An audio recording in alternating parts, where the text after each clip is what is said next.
habang naglalakad kayo, tapos natatamaan yung sugat, di ang sakit. Mapahinga ka po muna. Medyo maiyak ka po ng kaunti. Parang... Naiiyak ka sa sakit. So ito po yung mukhang isla. Opo. Dito po kayo na infeksyon Na-infection po ng dito sa mercury at saka ay ng maintenance. arsenic. Opo.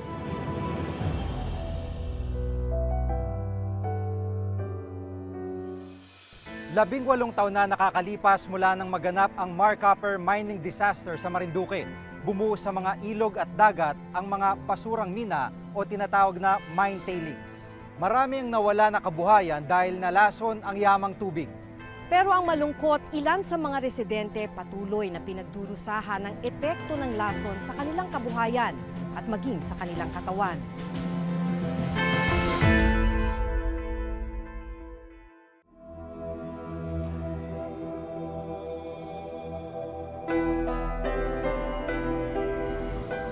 Hello po.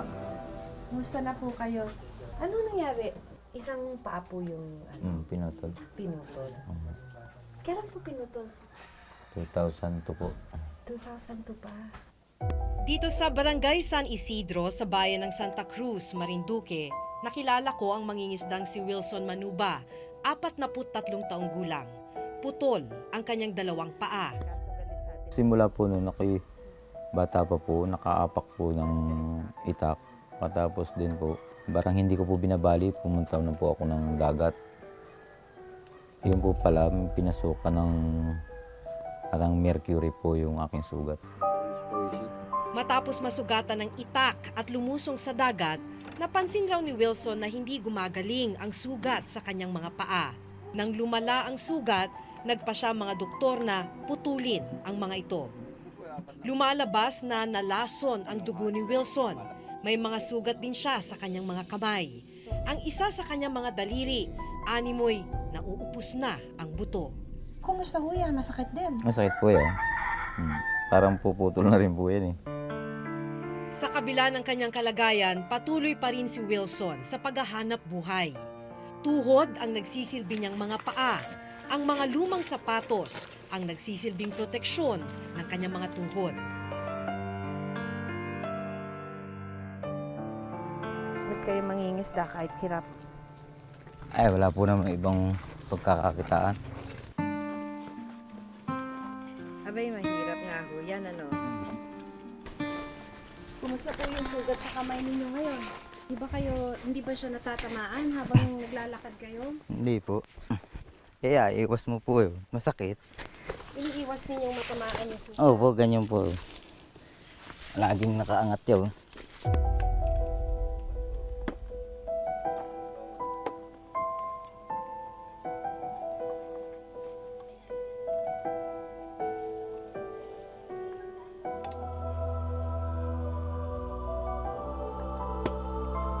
Paano pag habang naglalakad kayo, tapos natatamaan yung sugat, di ang sakit?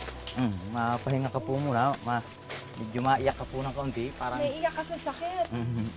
Sa paa po naman, minsan po sa paa ay pagka nasabit po sa bato ay, siyempre hindi maiwasan po yung medyo maganyan po siya. Oho. Eh yun po, masakit, madelikado po yun.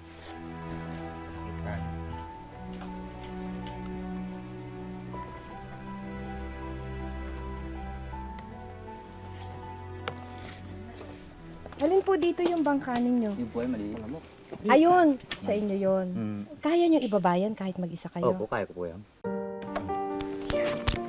Okay.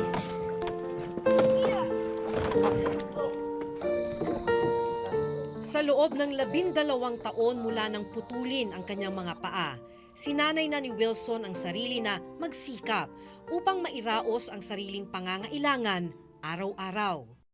Parang may langis yung tubig. Ganun yung texture niya. Sa patuloy naming pag-uusap, naikwento ni Wilson ang dahilan ng kanyang kondisyon. Dito sa Calancan Bay pala nagmula ang nakalalasong kemikal na naging sanhi ng pagkaputol ng kanyang mga paa. So ito po yung mukhang isla. Dito Opo, po kayo na infeksyon na-infection po ng dito sa mercury at saka ay ng maintenance. arsenic. Opo. Diyan po ako tumatapak na walang tsinelas, gano'n. Eh, may sugat po na ako sa paan. Kaya napasukan po siya ng lason. So, nalason ho kayo sa tubig na to, Dito po sa Mine Tailings po. itong karagatan na ito ho. Oo. Pero nagpupunta pa rin kayo dito sa dagat. Opo. Wala po namang ibang hanap buhay.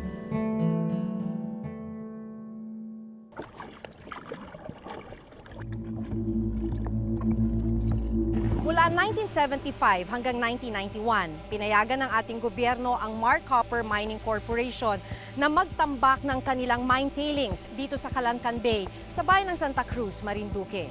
Umabot ito ng 200 million tons o katumbas ng 80,733 Olympic-sized swimming pools. Mula sa malayo, mukha siyang napakaganda na white sand beach. Pero ito yung tambak ng mine tailings na naipon sa napakatagal na panahon. Kaya eto tayo ngayon, nakatungtong sa isang parang isla.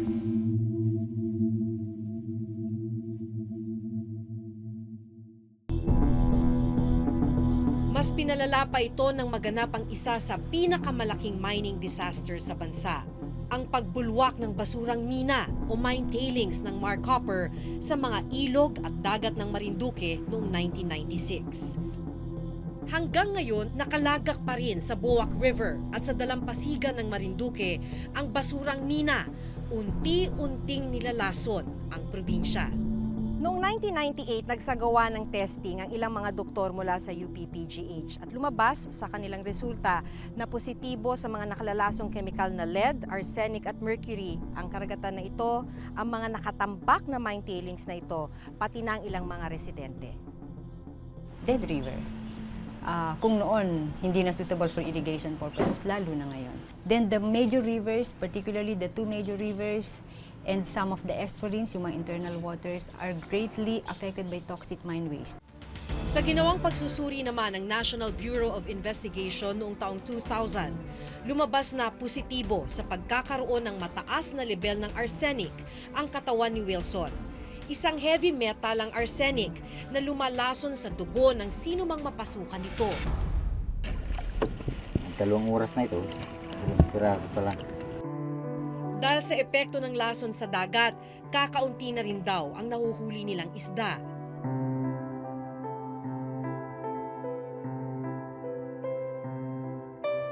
Ito yung mga 200 piso man lang. Mga 3 kalati ka no. Konti na yan. Wala namang utik ng ulam.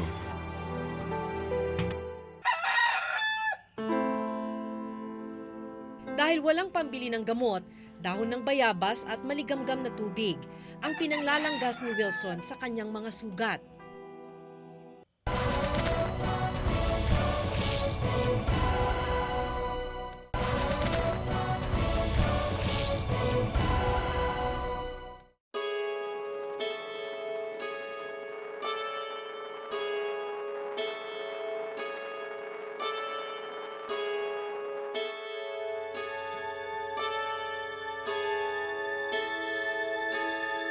Pag-uwi sa kanilang bahay, naghanda naman si Wilson sa paglilinis ng kanyang mga sugat sa kamay at paa.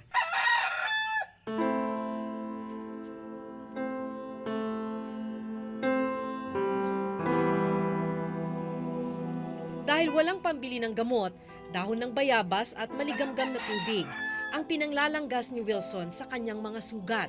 Ano kaya araw-araw niyo ginagawa? Araw-araw, umaga, hapon, tanghali. Bakit ho? Para hindi siya maglusang.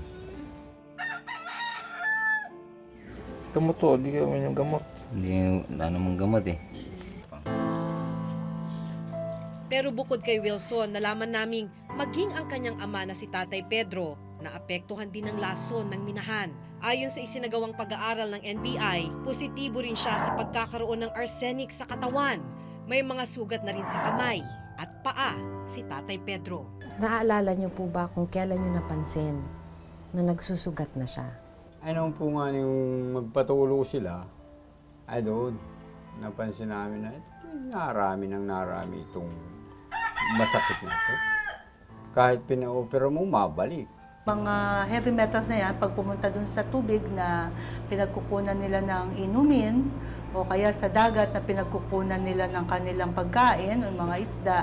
So through ingestion, no, nung water, contaminated water at saka ng pagkain o isda, yun, kahit sa halaman or yun sa mga agricultural products, so pwede rin siya. So pwede nilang pumasok sa katawan nila yon sa skin contact, no?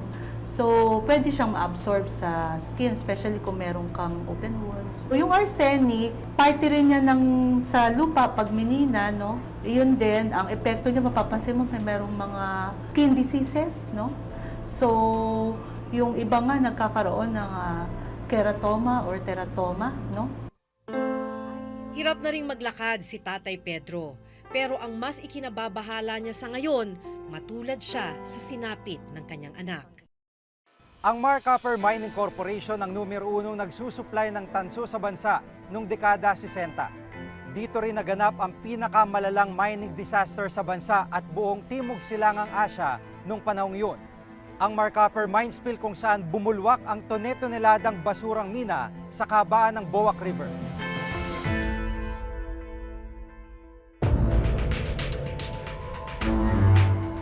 Dahil dito, idineklarang biologically dead ang ilog matapos ang trahedya.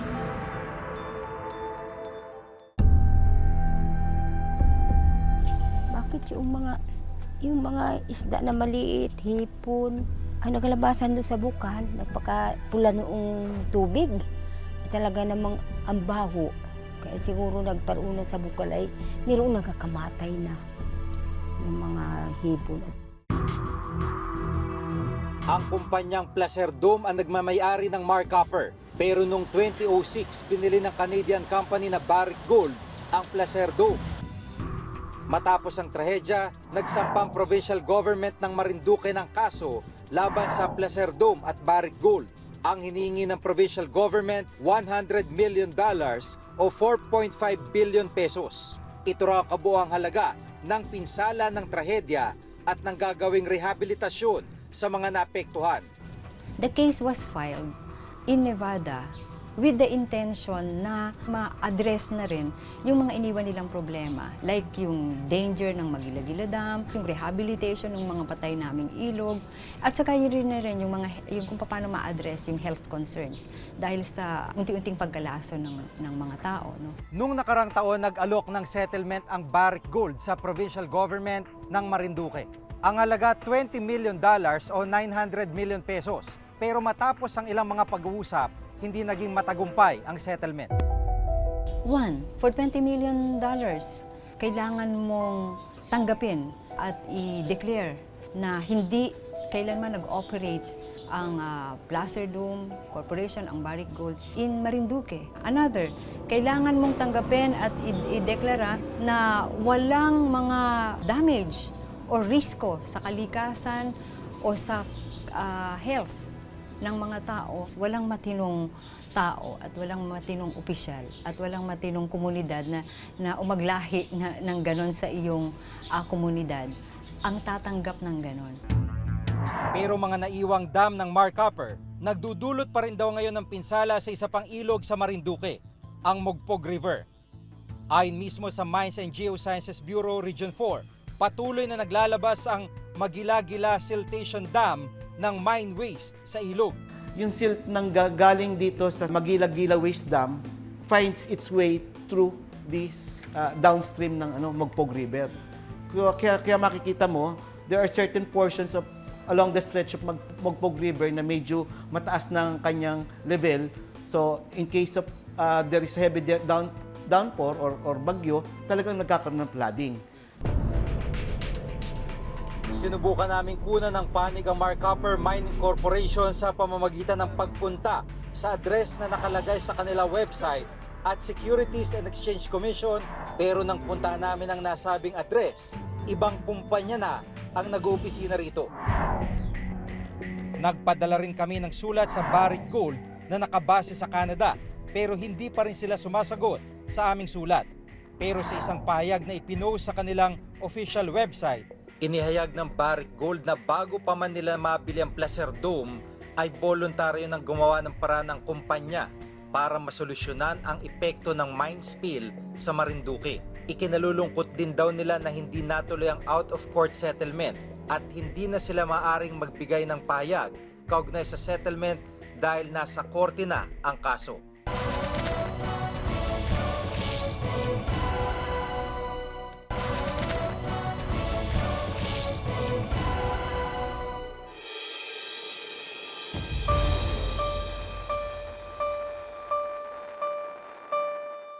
Labing-walong taon matapos ang mining disaster sa Marinduque, ramdam pa rin ng ilang residente ang pinsalang dulot nito.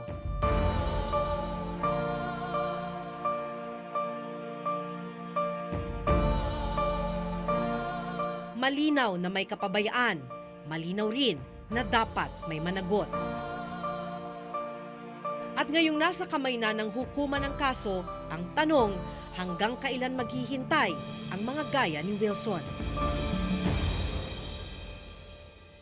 Itong mas pinalawak na paglalantad sa mga isyu ng bayan, ako si Giga Manikad. Hanggang sa susunod na Huwebes na pagbabantay sa pamahalaan at lipunan. Ako si Maki Pulido at ito ang nakatala sa aming Reporter's Notebook.